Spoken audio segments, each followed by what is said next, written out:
Hey guys, this channel is called Never Tasted Better. I love to test viral TikTok food recipes, and today we are going to do just that. We are going to be attempting the viral TikTok feta pasta recipe.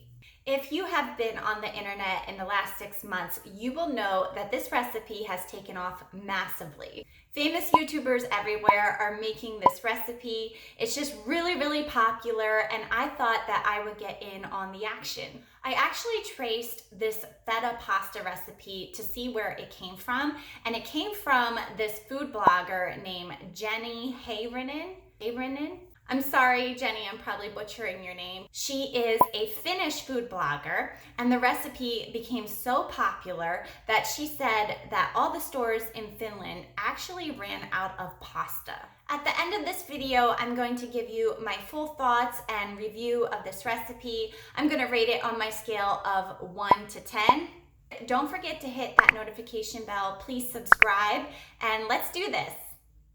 I am using 1.5 pounds fresh cherry tomatoes that are all of a different variety. Also, I'm using 12 ounces of rigatoni pasta. I recommend using the Greek feta cheese. I'm going to be using 8 ounces of this. Also, 4 cloves of garlic, but I might use a little more because I love garlic. 1/2 cup olive oil. Our seasonings are red pepper, fresh basil. This is the closest thing I could find to fresh basil. I don't know why the stores were all out of it. Last but not least, fresh cracked pepper and salt. These are our ingredients. Let's get started. I started off with rinsing my tomatoes really well.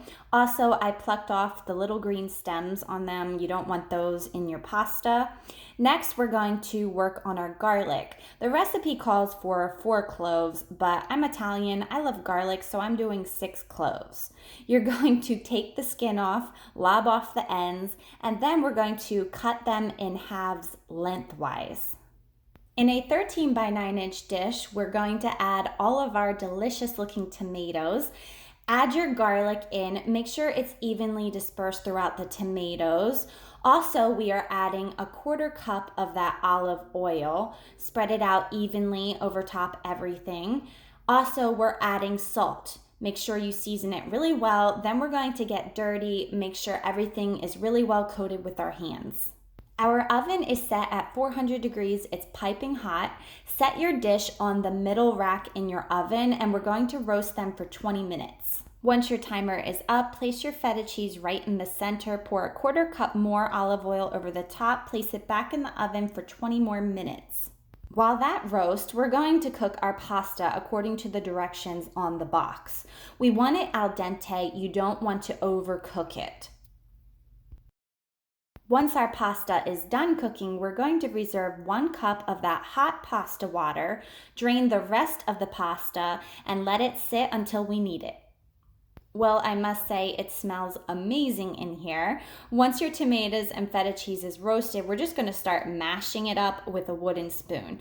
It fell apart perfectly. The tomatoes were so soft. That feta cheese was so soft. It just blended together so well. So just stir it all together, mix it up really well until well blended. This is a very easy pasta dish to make. No wonder it went viral. Add in your red pepper, all of your basil, also some black freshly ground pepper, and more salt according to your taste buds. Our last step will be adding in our rigatoni pasta.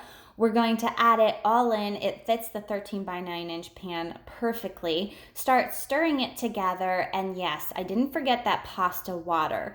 Drizzle in a little bit at a time until it's at a good consistency. You don't want it dry, so that's why we have 1 cup of that pasta water. So just keep stirring it in until it gets all saucy and creamy looking. If you don't use all of your pasta water, make sure you save it so when you go to reheat this dish, just pour some in. I am so excited. I love the smell of this. It smells so good right now. Let's see how it is.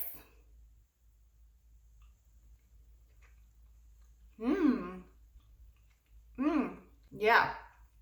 It's very good. The pasta sauce is very creamy, has a great flavor. I love that feta cheese that I used. It made the sauce very smooth and it has a great flavor. My overall rating on this dish, I'm going to give it an 8. I think it was really, really good. I might have added a few things here or there. I like my pasta sauce slightly sweeter, but overall, it's a delicious recipe. If you guys have any ideas that you want me to try, list them down below in the comments. I will try to get to them. I hope you guys have a great day, and I will see you in my next video.